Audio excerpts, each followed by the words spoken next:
We are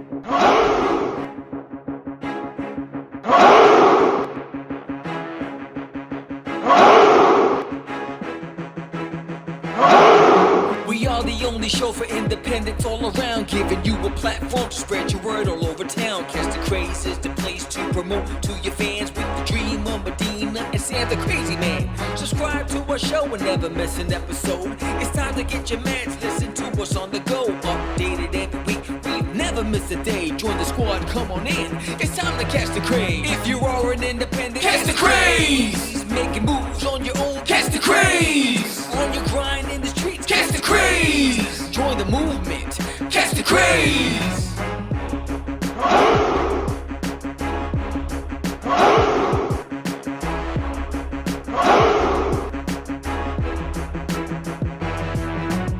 Yeah, George, we did it again. Come on now. You know you want to do it. Catch the Craze.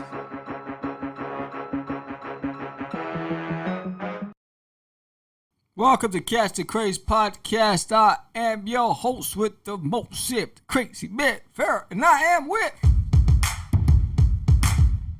George, the dream, Nadine. everybody. Yeah, rock your body. Is that the Backstreet Boys? Yes. Or is that NSYNC? I can't remember. I'm frying. I knew that was fucking. I knew it was a Backstreet Boys. I'm just trying to see how many different things could go with this beat. Everything. Everything.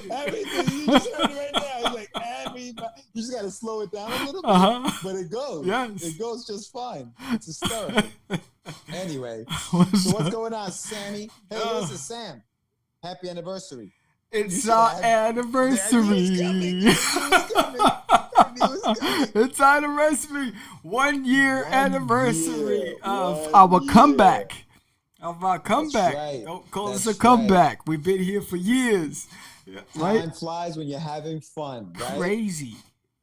It's insane. Yes. Insane. So for this episode, we're going to reflect on the past 12 months. Reminisce. And our journey back to the Craze. That's you know, right. You know, for those who don't know, Catch the Craze started in 2005.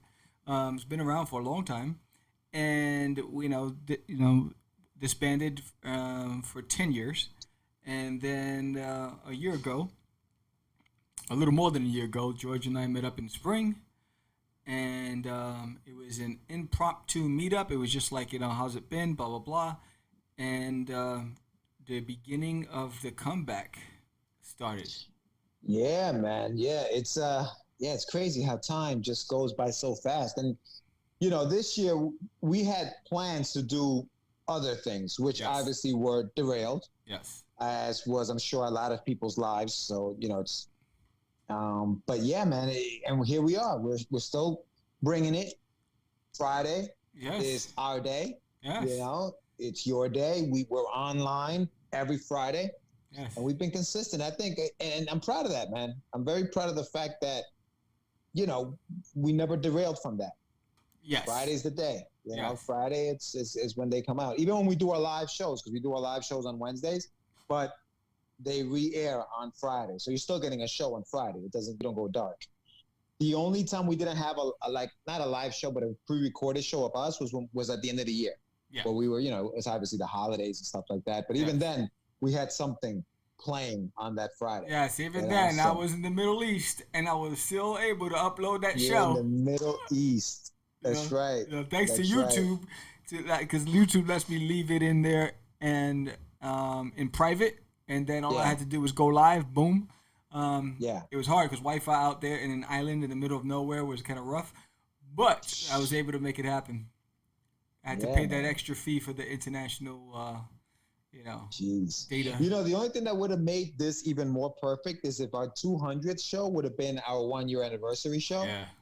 But so now we get two celebrations. We get two, not as big. This one isn't as big. We're just gonna kind of reminisce and talk about when they reminisce over you, my God. Some of our guests. I mean, we've had some good ones, man. Well, don't mean to cut you off, but speaking of guests, we do have a guest on, so we just want to plug that in before we go into our emotional memory lane. We do have Saurus, who is a web comic creator, and he creates comics off of dinosaurs, images that he creates. So he'll be on the show today. So looking forward to that conversation straight from India. So it's going to be a really good show. And now, plug. Now back to us. So Yeah. So this week, our Get Your Meds segment is basically just us reminiscing. Yes, I think I'm fully medicated, so now we're just going to reminisce about just what's been going on. Yes. Yeah, so today, September 25th, welcome everybody to Catch the Craze, another episode, another Friday with us. Yeah. Thank you. And for those who haven't subscribed yet, I don't know if you're watching us, but if you haven't subscribed, hit that link. Yes. I know you're able to watch the show sometimes without subscription, but that's fine. Just spread the word. If you feel like, I don't really want to subscribe, but spread the word. Let other people know that we're here, and, that way we can build and grow the community that we're putting together. Word. And so, speaking of community, man, we've met a lot of really cool people in the last 12 months, haven't we? Yes. So, we were on, George and I were on the Nerds of the Round, and we were guests on their show. Yeah. With our other podcasters. And one of the things that,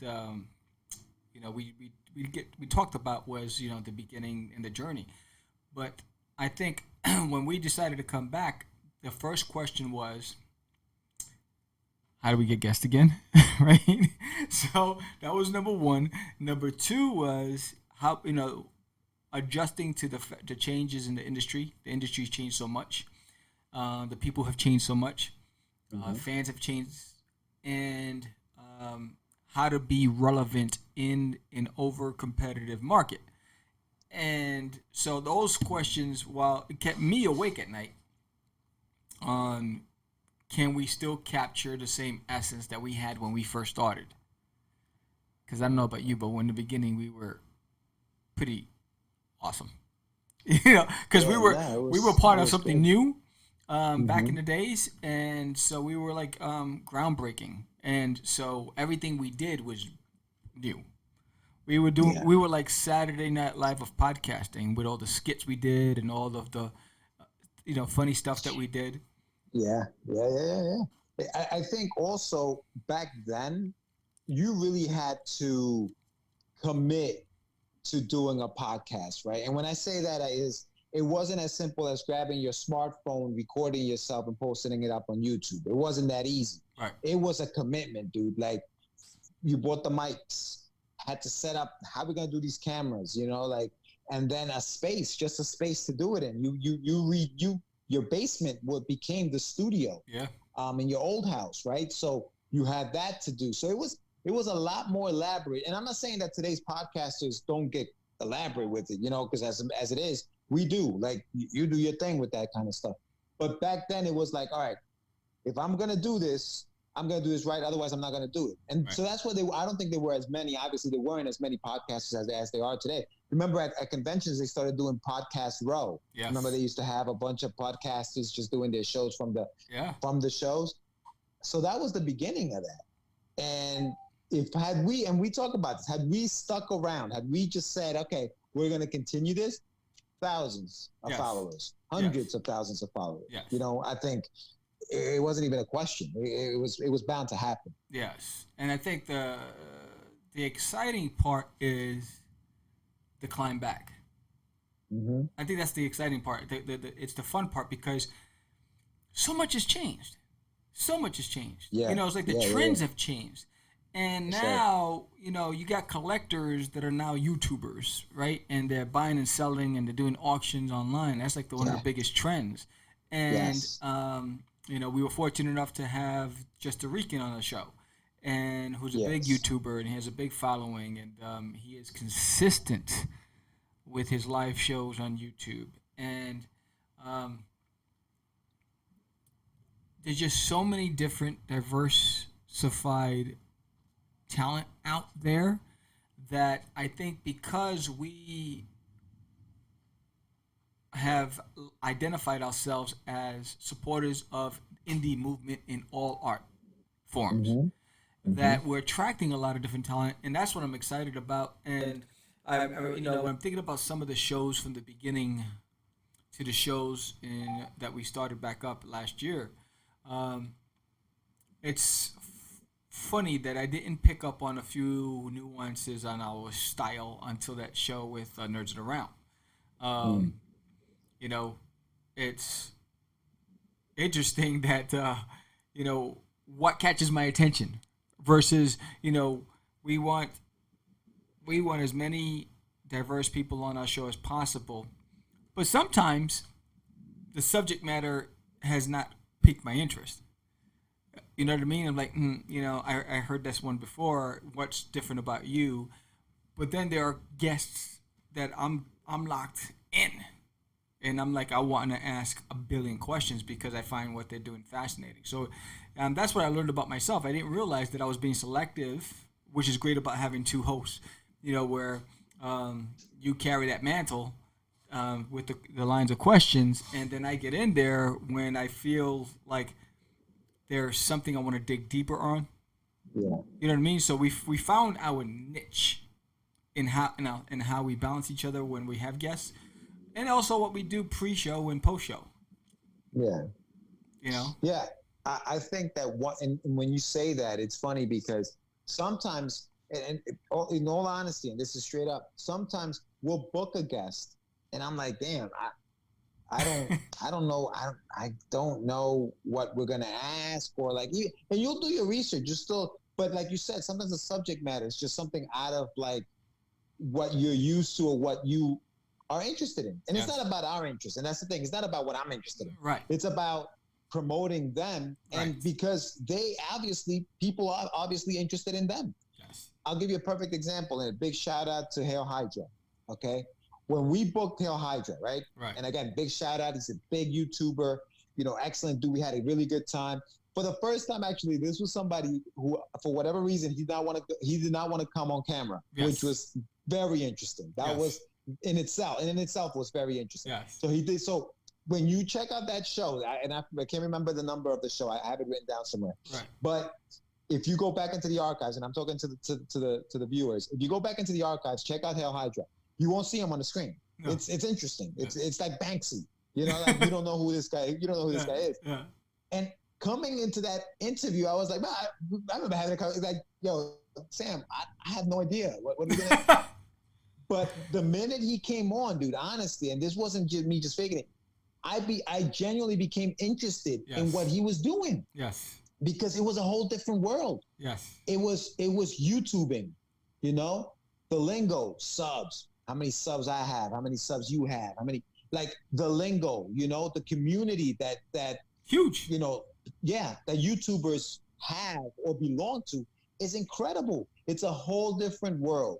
And so I remember that as one of those interviews that I was like, I have no idea what I'm going to ask this guy. I don't even know what the hell's going to. Yeah, I thought it was, but it's funny that you bring that up because we've had guests that made us go, whether they had a laundry list of specific requirements, how they wanted to be described, how did they want all these things, or they wanted us to edit things out, and I'm like, no, we're not going to edit anything out. We're going to keep it as is. We did have to edit one because he did talk about family member he was supposed to be talking about. He requested it, and we did. It's painstaking to have to go back, find that spot, delete it, all that stuff, whatever.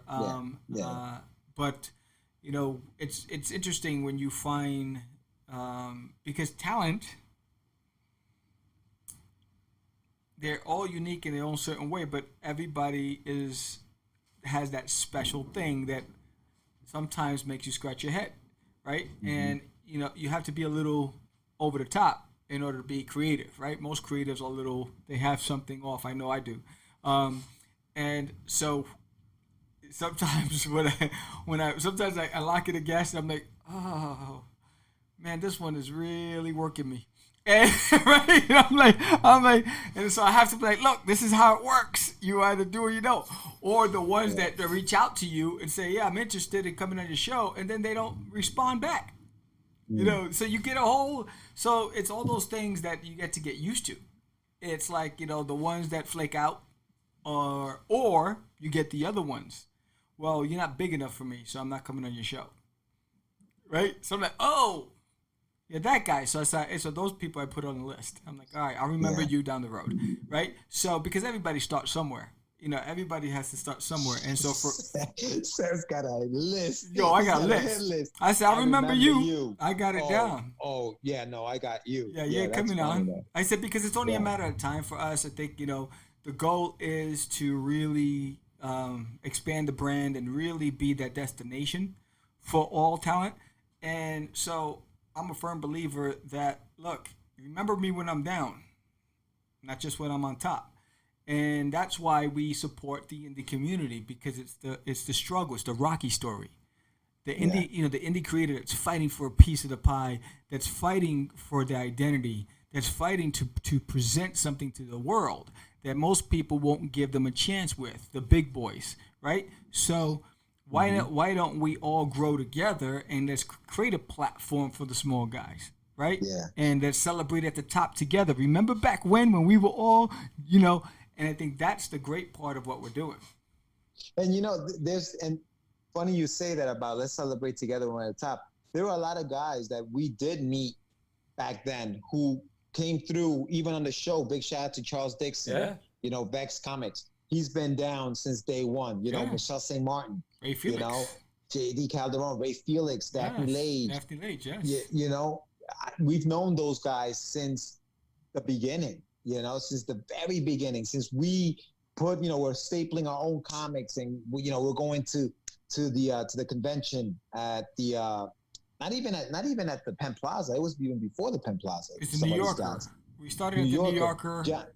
John Coates from Enemy Entertainment. Big shout out to him. You know, like we've been with them, and we were down there, and now a lot of those guys are still in it. They're still back. They're still doing it. You know. You mentioned something about people saying, well, you're not big enough for me, right? Yes. And when you're a show like ours, okay, well, you're the little guy still, right? You're the bottom guy in the totem pole. You want to build your audience. How do you build your audience? You book people with a large audience, right? And those are the guys who say, no, thanks, I don't want to do it. But you need those guys in order to build your audience sometimes. Right. We are kind of saying, well, you know what? We're going to do it the other way. We're still going to book the little guys. Don't get me wrong. We do some of the little guys do have thousands of followers. Yeah. Perfect example. The gentleman we have on today, Saurus, 11,000 followers on Instagram, 12,000 followers on Facebook. You know, this is a gentleman who takes photos of still dinosaur toys and puts a webcomic together. Who knew? People love that. Yes. You know, who it's knew? Fascinating. It's incredible, dude. It's incredible what's out there. We when Aníbal Arroyo and Jonathan Syfax, when we were doing the Mass Media Studio stuff, we put together this magazine. It was called I Am, the Independent Artist Movement, right? I Am. It was I Am magazine, and we sent a copy of it out to oh my God, one of the Image founders, the Savage Dragon, right? Eric Larson. Eric Larson. We sent him a copy, and he said the production value on this magazine is excellent. You guys did a very good job with it. However, if you want this to grow, you have to put some mainstream guys in it, or some guys with a little more clout than what you have in there. Because big shout out again to Ray Felix. He was in that magazine. We did a thing on him. Right. Brian Kahn. We had him in the magazine, which we also have to get him on the show. I don't know what Brian's waiting for. We got to get him on the show. No, Hector Rodriguez was on there. You know, Keith Murphy, he was part of it, you know. And one of the big names that we had, he actually did the cover of the magazine, was, you ever heard of Mario Gully? Mm-mm. Mario Gully was the creator of Ant. Remember Ant? Uh-huh. He was the creator of that character. So we had him as the feature title, because he had worked. I think he was doing some stuff in the industry. He still does now. He's actually pretty big. He's making a lot of money in the industry today. But we had him. So we sent that out, and that was the lesson, right? If you want to grow, if you want to be big time, you have to put the big time guys in it. And it's kind of messed up that's how he's got it, but that's almost the reality of it, right? And it kind of stinks because you have to, I don't know if it's selling out. I don't think it's selling out, but you have to, sometimes these names will bring you the views. See, for me, it's like it's a double-edged sword because you're going to, it doesn't necessarily translate into subscribers. You probably get viewership, but subscribers is going to be different. So, yes, because you have a fan of this person, and so they're going to watch that show or listen to that show, but not necessarily are supporters of indies. They're really supporter of the name. You know what I mean? So I think the way we are doing it is we're hitting indies in all different genres, that if you're an indie supporter and a fan of the indie community, you're going to want to subscribe and give love and check out some of the other talent that's been on the show. And that's the logic that I convinced myself is going to work, right? Because I think if you stay true to your audience will grow because of the honesty and our true passion for the indies. I think if we go the route where we're chasing the big names, we lose a little touch of our voice. And so I don't have a problem if a big name reached out and said, "Hey, I like your show. I love, if you ever guys have a chance, I'd love to talk on your show." I'm all for that. But I think our priority is giving voices to Saurus, to giving voices to, Amazing Action Comics, giving voices to Hydra Comics, because they have a platform in their own circle.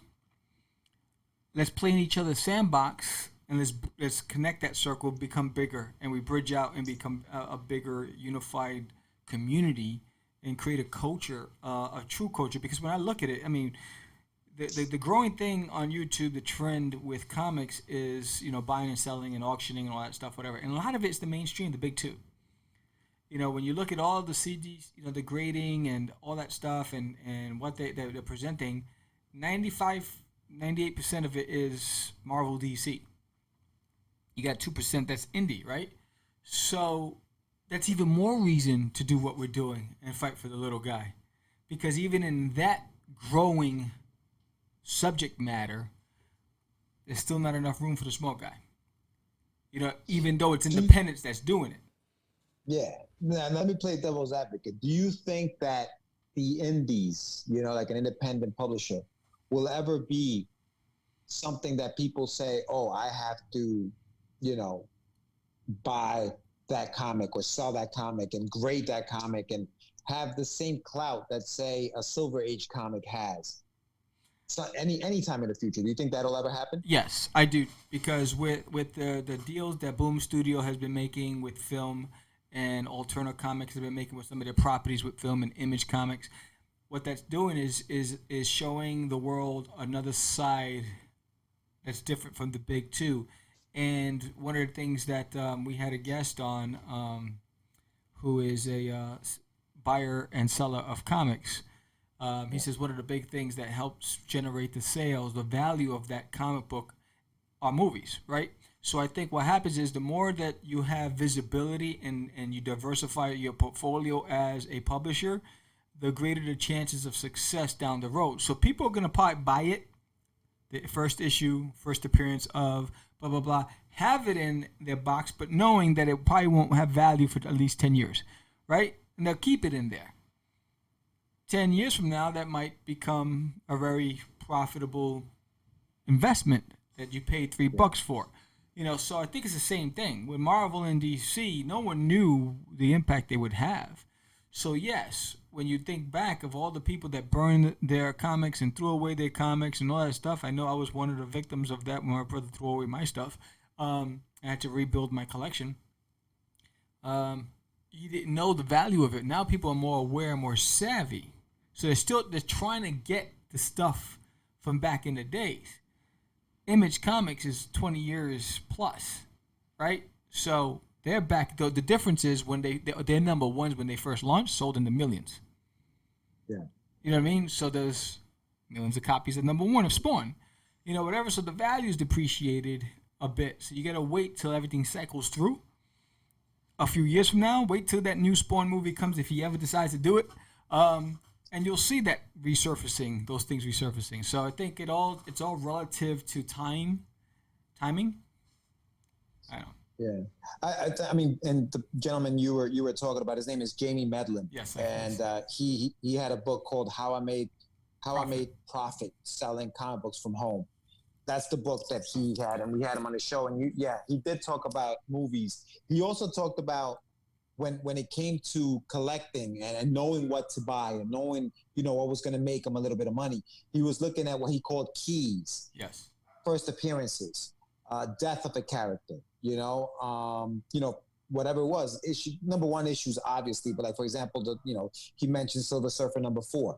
So things like that. So I guess in a sense, if at whatever point, like you said, like it cycles through, whenever all of the number one issues of Spawn are down to the last 100, 200, 300, maybe that comic will then be one that people say, ooh, that one's going to be worth some money. Right. Because you think about now, I think what's the average unit sell-through of a comic today? Yeah. Very different from what it was back in the 90s. The 90s was a different beast in the comic book era. There was a craze, there was a movement. Now it's different, but doesn't mean that, it's people are going to buy and sell anything they get their hands on. So it's just a matter of preserving the integrity of your investment and being patient, and hopefully that you're alive 10 years from now to reap the benefits of your investment. You know what I mean? So it's it's a good, but that's fascinating because we wouldn't be having these conversations if we didn't have guests like Jamie Medlin and you know what I'm saying, because they provide a different perspective and a form of education. Absolutely. To us, because we're not subject matter experts. We are knowledgeable, but we're not proficient in it. So I think that's the difference. Yeah, we provide the news. We're a channel where we are going to get the if we don't know the answer, if we don't know much about the subject, we're going to bring people on who know and educate the rest of us. Because I definitely learned a lot from that book. By Jamie, and it was actually a very fun interview to have as well. Yeah. But yeah, man, a year has come and gone, and here we are still doing it. Here's to another year. See what happens. Yes. If you want to be on the show, hit us up. It's easy. So it's funny. What I find is a lot of people follow me on social media, right? So they follow Catch the Craze on Twitter, on Instagram, and they're creators, so they're digging what they're seeing. But some of them are a little apprehensive about reaching out. So it's funny when I say, hey, I like your stuff. You ever want to talk about it, hit me up. Absolutely. So it's almost as if, how it is, like when you went to that science class because that one girl, and you want to be in there, but you never ask her out. You know what I mean? But you're like, oh my God, I'm in love with this girl. Right? I had the same thing. In high school, her name was Bernadette. Oh. He's in the waiting room right now. But in high school, her name was Bernadette, and I was like, oh my gosh, I really like her, blah blah blah. But I didn't have the courage until one day a note came to the front of the class, and it was from her. I think you're cute. No, like she likes me, and yes, but that never flourished. On that note, we have our guest in the waiting room, and no commercial. We're going right to him. We're gonna go right to him. Let's do it. Let's do it.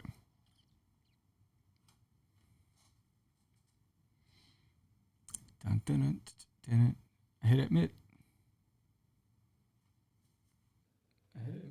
There's 3 participants. Hello?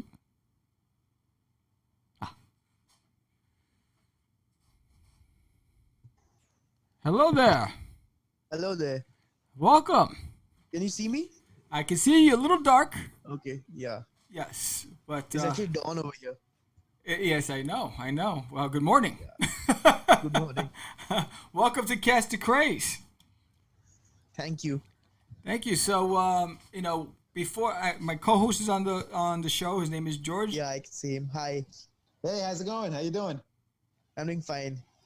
Good. Welcome, man. Welcome. Thank you for getting up early and being on the show with us. Well, I pulled an all-nighter, to be very honest. Oh, Wow! boy. Look at you, a trooper. Jeez. Wow. So, before we begin, I'd like you to introduce yourself to the audience, who you are, where you're from, and then we'll start going into your passion. Well, I'm Shrutit Roy. Like, I'm 21 years old. I'm from India. And currently, I'm running a page on Instagram where I make comics. I mean, like how I contacted you. Yes. And that's it till now. But Okay. I'm planning to write a novel soon. So, yeah. Awesome. So we want to go back before we go forward. So, what were you into growing up as a child that eventually led into this form of art for you? Well, I had been into dinosaurs since I was like 2 years old. Maybe I think. Wow. Yeah, Mhm. that's it. So, and kind of I had been collecting their toys for a long time and models and action figures and stuff like that, So I needed an excuse to buy some more.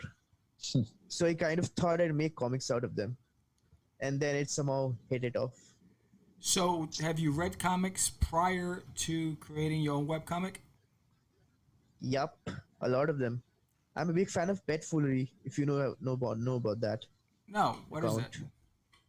It's a comic account on Instagram. And Okay. I've been into Marvel and DC and the Godzilla comics since I don't know, for a long time. Right. What's your favorite Godzilla movie? Well, that's difficult, but I like the original one The original. Yes. as well as the one, Destroy All Monsters. Yes. Are you excited about the new one that's coming out? Because they got Yep. they got one coming out. Yeah, Yep. that's gonna Absolutely. Be, that's gonna be. This pretty good. has got really delayed. It was supposed to be Yeah. this year. Yes. Yeah, well, with everything that's going on, absolutely. Yeah, I for know. sure.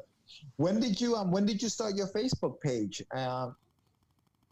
You mean Instagram? Facebook well, was. yeah, Facebook and Instagram both. When did you start them? Because you have a lot of Oh, okay. followers, and I'm like, wow, that's amazing that you have such a following. When did you start them? Well, I started it about a couple of years ago, but it wasn't until like last year since it actually hit it off and it got Really? known to a lot of people. How did that happen? You think? What happened? How did it boost to that amount of people? That's difficult to say. Most of the time, I think people share my content around, I think, Mhm. and well, the hashtags definitely help. Right. Uh, what else? Well, I think the fact that I post regularly is a big thing. The algorithm really helps me in there. So you attribute That's you attribute to the appeal to the consistency of you producing the webcomic. Yep, exactly. Perfect. So, at what point? How long ago did you start the comic? How long? Oh yeah, about a couple of years. Okay, so let's go back to that moment you decided, hey, I'm gonna make a webcomic of my figures, and I'm gonna go on social media with this. What was that moment like for you? What was the influence that triggered that response? Well, there was this old YouTube series by Hoops and Dinoman, where the creator of the series actually used toy figures to create stop motion movies. So that was kind of an inspiration. I'd been planning to do that for a long time, but wasn't able to shoot a video back then. So sort of got into like still photography, and then I was like, what if this dinosaurs actually talked? What if this toys talked? Right. So and I can make that happen. So I did it, and at first I think it was 100 followers, and then it got popular, as I would say. So tell us about your process. How do you start? what do you use? What types of camera you use, and what kind of software do you use to incorporate and create your dialogue? Well, about the software, there's just this old thing called photo layers, which is kind of Photoshop but with a lot less features. Okay. I use kind of that, and I start by clicking them in realistic, like in home environments, because I cannot go out really at this point. Right. And then by editing them, editing the background and adding stuff, subtracting stuff. Then there's this app called Photo Talks, where I use the speech bubbles. That's it. Okay. Okay. So tell me about your characters.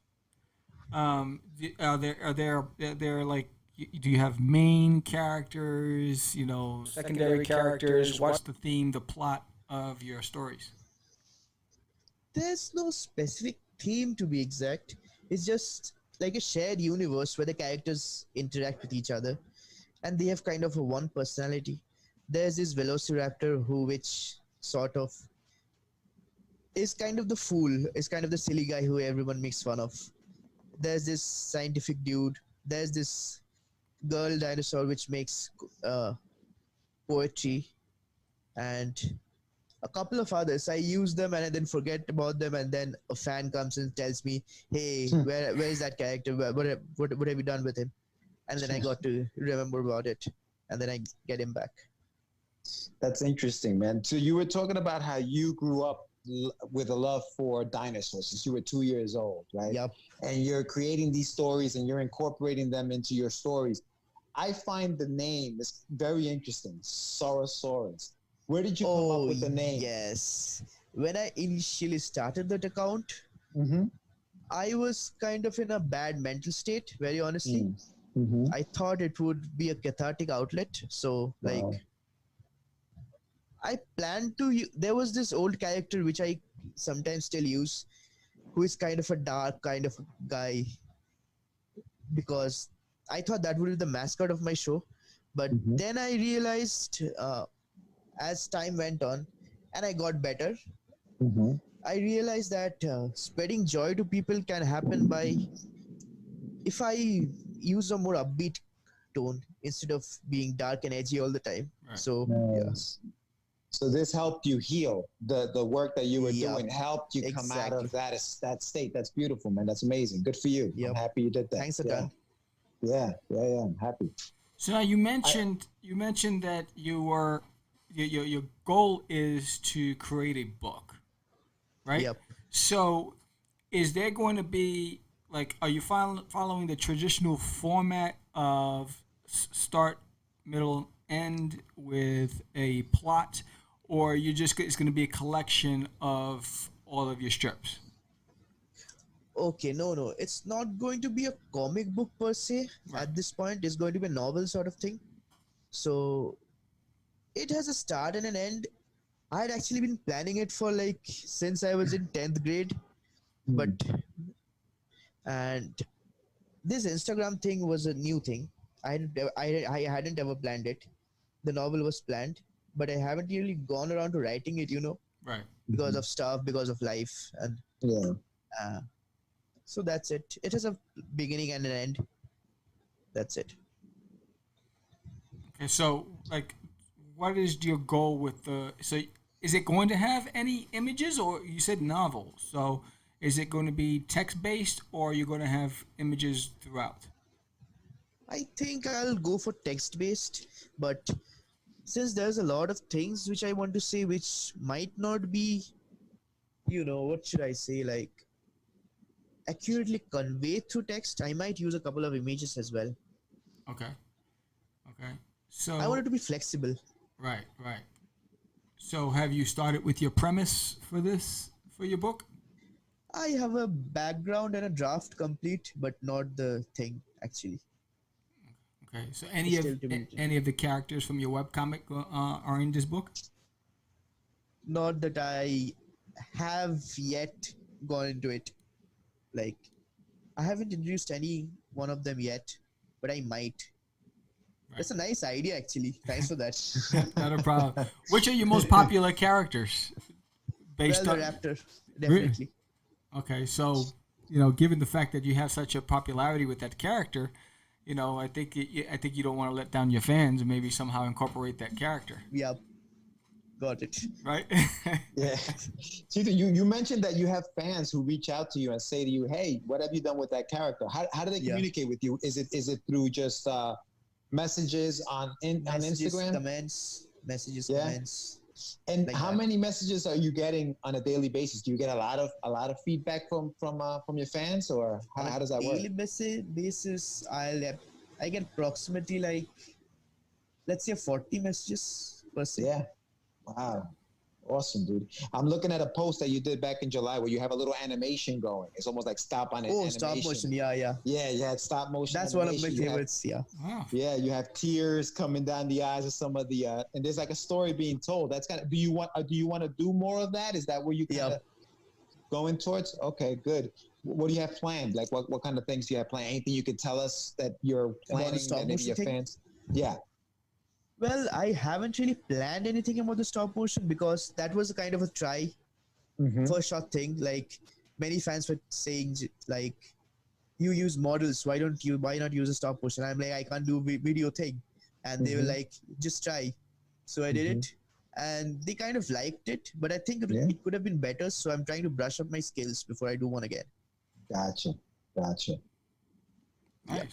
Nice. So, yeah, I guess George was talking about that. How did you get into stop motion? What was the influence that made you decide I want to try this out? Well, to be very honest, it was the fans. They wanted me to do it. That's amazing. That's dude. it. Did you find it difficult, time consuming? What was your takeaway from it? It was difficult for the first time, Yeah. So especially with the lighting. If you see, like, yeah, Yeah. that's pretty I'm sure fascinating. it took you. Yeah, I'm sure it took you a long time too. yep, about more than a day. So let's talk about your first appearance with your webcomic to where you are today. What are some of the differences, and what have you learned throughout this process from that first strip you released to where you are now? Well, I cannot think of any differences right now. Definitely have learned a lot of things, like apart from the editing and video skills, I've learned to reach out to more people in different parts of the world. So that's a really fulfilling thing. So yeah, Right. I don't feel any different per se yet. So let's think about that first strip you did. How much time did it take you to do the first ones versus now? Do you find it to be faster, more seamless than it was in the beginning, or? It's more seamless, not faster per Right. se. Okay. So how many strips have you produced so far? Well, that's difficult because I didn't really count. Right. So But I used to post on a daily basis, Right. but then I got shifted to bi-weekly, and then I post weekly now.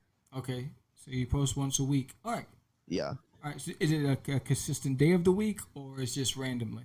Oh, it's Wednesday in my time, like Okay, Wednesday. Wednesday. 22nd. Nice. So how many? What is the thought process behind what you decide to add as far as elements? Because you have effects like snow, and you have all these things. So how do you determine what your next scene is gonna look like? Can you repeat these? I didn't get you. So some of your clips, they have a lot of special effects looking like snow and wind and all that. And so how do you determine what you're going to use on your next webcomic, your next image?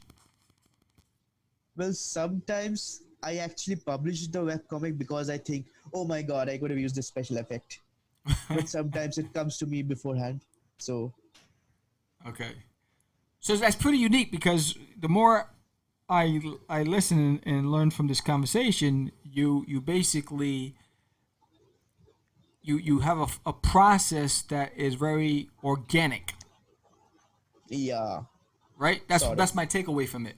yeah, sort of. Right, and it seems like now with your book, you're adding a little more structure to the novel, but with your webcomic, is there like an emotion or what are some of the influences that say that caused you to say, you know what, in this webcomic, I want to do this?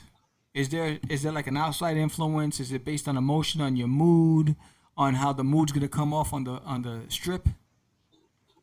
It's often based on my mood, Right. but it's often based on maybe something I've seen in real life, or maybe some sort of a movie or some series or something. It's just a spark sometimes. Right.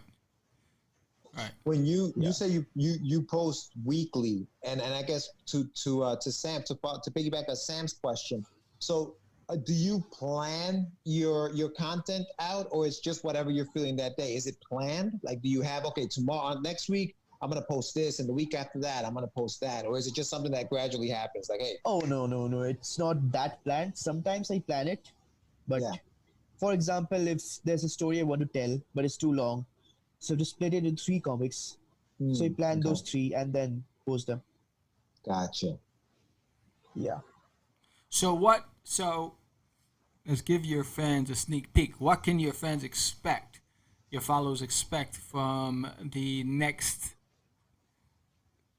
4 weeks of comic strips? Any sneak previews? 4 weeks. I haven't planned for 4 weeks yet. But let's just say, It's like I haven't slept, Sam. I haven't slept. yeah, possibly 1 week. At 1 best. Not even that. I just posted yesterday. Is there all right, so you've produced it for 2 years. Is there a common theme? Is there an agenda or mission, or is just everyday living in the world of dinosaurs? Can you repeat once more? So I didn't get you. for your comic strip, is Yeah. there a specific theme or an agenda, or is it just dinosaurs and everyday living and different experiences, or is there like a motivation behind it? There are sort of themes. For example, when the Australian bushfire and the Amazon fires happened, I kind of had a nature theme to that, because it was kind of based on a mood Okay. as well, because those things influenced me. So yeah, most of the time it's everyday living. Right. That's So your fans, Excellent. their favorite character is the Velociraptor. Which is yours? mine. Okay, that's difficult to say. I like each of them. I actually thought of writing a what should I say? There was this comic I published in December, which had a sort of a red it's called a Borealopelta, that species. It's an ankylosaur. It's the character was based on how in the dinosaur community, like the ankylosaurs are supposed to be kind of dumb and stupid, but this dinosaur kind of watched Zootopia, but then came out of those biases and stuff like that. So this, I would have to say that's my favorite. Okay. So let me ask you a question here. What do you? I mean, you love dinosaurs and you know a lot about dinosaurs. I'm just gonna, what do you think happened to them? What do you think was the reason for their extinction? I like that question. Oh well, the space rock thing is still valid. Giant rocks from space, the asteroid thing. Okay. But I think it was a lot of things like climate change was a thing back then, which kind of drove them to extinction. Then, well, not all of them died. Some of them evolved into birds, which you see around us today. And there were other things like, for example, the Earth was really changing back then. The volcanic eruptions, and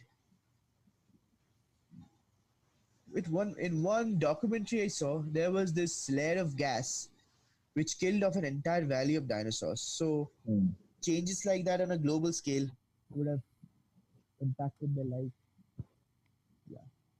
Gotcha. Yeah, no, it's interesting. I mean, I've always thought about, like, you know, what happened to them. And you're right, there have been a lot that have evolved. Obviously, iguanas and like the reptiles that we see today, a lot of them are from that. But you know, it's interesting, man. It's interesting. And speaking to somebody who loves them, I figured I'd ask you that question. The other question I had, which is a silly question: how many of these toys do you have? How many dinosaurs do you have? Okay, that's something I've been asked a lot, but I haven't really counted. I've been collecting since I was 2. Oh my So, yeah. God. Jeez. So you have all sizes, all kinds of dinosaurs, and you use them Yeah. all in your. Jeez, No, I man, definitely that's don't amazing. use them all. Wow. So, with your love and passion for dinosaurs, have you ever considered becoming an archaeologist or researcher and to go out and discover? Yeah, that was a dream per se, but let's be honest. In the country I live in, that job doesn't pay a lot, Okay, Mm, and it isn't a stable career option per se. right. So Right. I kind of changed. gotcha. Fascinating. So Yeah, let's it is. let's look at Saurus 5 years from now. Where would you ideally like to be positioned based on what your passion with the webcomic and your investment on your book? I sort of plan to connect the webcomic and the book, maybe not directly, but in some sort of a way or the other. And 5 years from now, well, I'm sure the content will be a lot different because the content is a lot different from what it was a year from now. Right. So I haven't really thought about it like that, very honestly. It's just a thing that happened, then let it go, let it happen, let it flow. And Because it's working right now. And now you're having Yeah. fun. Yeah. Perfect. So, are there any questions that you have for us? Yo, this venture is pretty nice. How did you come up with it? Oh, the show? So Yeah. we've been doing the show. We started the show years ago. We started it in 2005, but then we ended the show, and we resurfaced it after 10 years in a hiatus. We just restarted it up last year, September, and basically it's our love for independent creators. That's why we created the show. It's to really shine a light on creators like you. That's really noble, man. Like, yeah. Thank you. And I think it's I think a lot of the bigger names they have spotlights, but the little guys don't have a voice, and so we feel like we are advocates for the little guys because we consider ourselves little guys, and so if you're an artist, a writer, a creator, a webcomic designer, if you're starting out actress or singer. This is the place that we give people an opportunity to spotlight their passion. That's really great. That's really great. Yeah, man. Did you ever think of stopping because, like, were there any downs in the journey? I Like think lows? no. I think when we stopped, it was because of real life issues that came about, and we okay. had to walk away. Alright. But we're in a position now that we just celebrated our 200th episode, and Oh, wow. All right. yes. Nice. And you're actually part of our 1 year anniversary episode. So Yeah, this is Oh, actually I'm the honored. Yes. I'm honored. Yeah. yes, Yeah, Definitely. so you're definitely part of our history yes. today. So thank you so much for coming on the show. That's awesome. Thank you so much for inviting me. Absolutely. Thank you for connecting. And I think that's how it starts. It starts with just Absolutely. the power of social media. You think about it, we're on opposite ends of the planet, and we're able to connect with a common theme and a passion for things, yeah. love for Absolutely. creativity, and so that's what's really great about this. So, Absolutely. That's awesome. any last words that you'd like to share with the audience? What you want them to take away? Where can they find you? Oh, your comic strip. Where can they see it? Well, nothing per se, but well, when my novel comes out, I hope like you guys keep supporting like you have this webcomic. That's all. Absolutely. So, So, Deirdre, I want you to finish that book, man. I want you to write it. I want you to finish it. And I want you to let us know when you're done with it, because you're going to come back on the show and you're going to talk to us about what you wrote, Oh what my it's god, about. thanks. yes, All right. Now I I'm more want you to do impetus that. to go for it. yes. Please do that. Yeah, definitely do that. And make sure you do that. Do it for us. All right. If you're not going to just, Absolutely, absolutely. You got it. I want to see that book done. So get it done. All right. Yes. You got it. And and if you're interested in the webcomic, you're at Saurus on Instagram. Yep. And that's where fans can go and check out and connect with you and check out and you have an entire database of comic strips that it can keep you occupied for those people who love the Sunday newspapers or are looking for the comic strip. Well, now you got it right here. So, Oh, that's awesome. Yeah. yes. So thank you again for being on the show. Thanks, sir. You got it, and we'll keep in touch. Absolutely. Get some sleep, man. Thanks for the opportunity. You got it, buddy. Yeah. Yeah, I'm gonna get some sleep. You got it. Take care, man. Goodbye. Bye. Bye.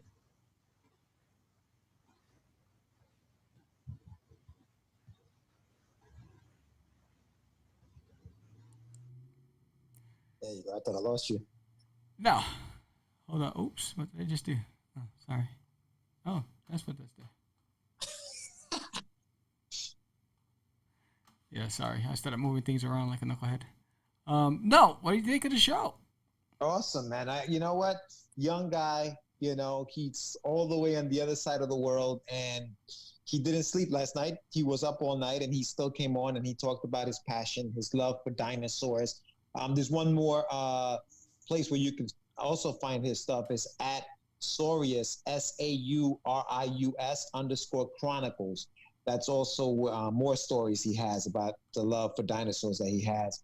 And yeah, man, it was, again, one of those things where like, what are we going to talk about? And it just happens, we just, Yes. It just becomes interesting on the screen. And really nice guy.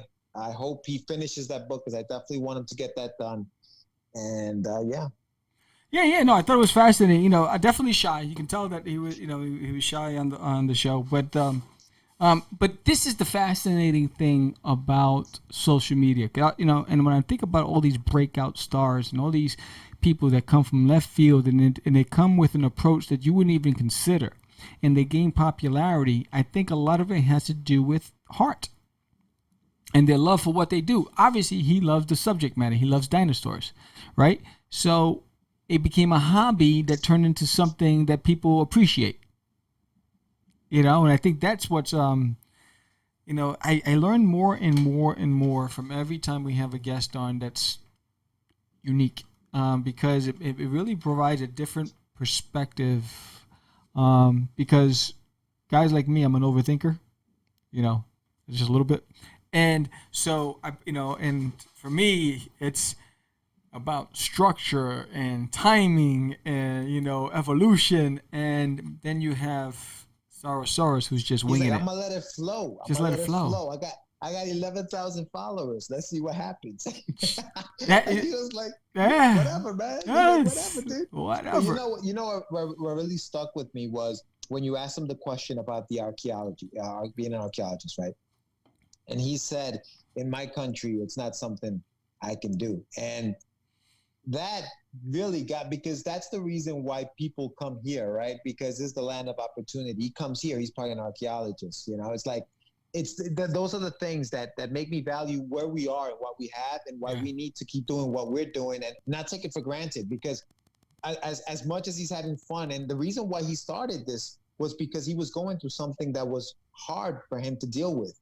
And he used creativity as a way to come out of that. Yes. And that's the beauty of his story, because he seems like a genuinely nice person. Yes. He's not trying to make money off of this thing. There isn't a plan. There isn't, he's just like, I love dinosaurs. I was going through some stuff and now I have 11,000 followers, And that's sometimes, it's funny because we can relate. Because think about it. You had a meaning behind Rush 5377. I had Cosmic Wars with me since I was a kid, right? We both had these passion. And then out of a whim, there's nothing in my toilet, and there was all this attention towards something, but we were working so hard on the stuff that we were passionate that we built, and it grew with us. So sometimes it's that stuff that comes from left field that you're not expecting. That all of a sudden, it's like when you have that shy kid in a corner by himself, nobody wants to play with, and he starts singing. And he has a voice like an angel. And all of a sudden, everyone's like, whoa. Wow.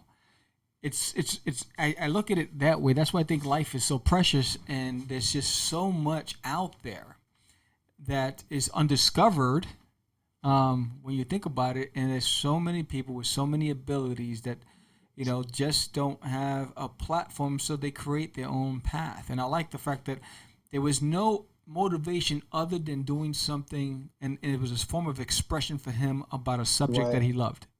He wanted to heal. Yes. And it drove, and it healed him. That was beautiful. That's the beauty of it. Yeah, that's beautiful. It's a great story for him. And so Tito, finish your book. I want to read that thing, so finish it. Yes. Great show, Sam. Another year gone by, and we're still here doing it. That was this is the anniversary show. Thank you all for being with us for an entire year. Good Lord, I don't know how many times you had to sit and watch me sing, or try to sing, but George just cringe each time. But we do appreciate the fact that you've stuck with us, and and we value you. And again, a message to you out there: if you're a creative, doesn't matter what you create. You can be knitting hats, but they're your own custom hats. If you want to talk on the show, come over to Catch the Craze. You have a home with us. And just like for Saurus, if you get to that next stage and you've taken that knitting business from your backyard to now you have an online presence and you have a store, you can always come back and promote that again. So we create a home. This is a second home for everybody, and thank you for watching Catch the Craze. We love your feedback. One thing we don't ask for much is leave us your feedback. I just noticed, George, on Apple Podcasts that there was some feedback. And some people are real, and I never even noticed because I don't get an alert. It wasn't until today when I was working on one of the advertisements, I was downloading the logos for all of the online platforms, and I noticed that on Apple Podcasts I saw these responses, and I'm like, nice. I need to respond to these people. Where'd you go? Yeah, I'm here. Where's your face? Are you there? Oh, so it's just me. I don't know where George went. But with that said, it's lonely. I'm so lonely. I'm Sam the Crazy Man Vera. Thank you for watching. Oh, there he is. I think he's trying to get back in. Hold on. I thought I was going to have to get my Snuggie. George, I was pulling out my teddy bear, and I thought you left me. No, I'm back. I'm back. Jesus. I don't know Technical difficulties. I was like, ¿qué pasó? Yeah. Figure we'd have this down by now. It's been a year, right? Yeah, it's been a year. Something. Oh, geez, what happened now? I don't know what's going on. Oh, there he goes. So yeah, I'm back. But I was singing "Lonely." I'm so lonely since you left. But no, we appreciate you. Thank you for those of you who've been with us since 2005. Man, we truly do appreciate you. And for those of you who've jumped on in 2019 and 2020, thank you so much for giving us a shot. I know you have tons of options, and the fact that you even give us the time of your day, that means a lot. So I do appreciate you, George. Yes, no, thank you very much, everybody. We really appreciate all of the support, all the love. Next week we have our live show. We're gonna have Mike Lopez from Incredicon on the show next week, so join us there. Again, we're gonna give it to you one more week. It's just Mike. It's just Mike Lopez. Is that the dynamic? It's just Mike. Okay. It's just Mike. Yeah. So that'll be fun. We'll chat with him. And thanks everybody. Thank you. The channel. Yeah. Subscribe. Hit the bell. Yes. Don't miss an episode. And remember, we're on multiple platforms, but what we truly appreciate is your support and love. What kind of crazy are you? Go to our Patreon. Your donations. I truly appreciate it. Talk to you soon. I'm Sam the Crazy Man Vera. Peace.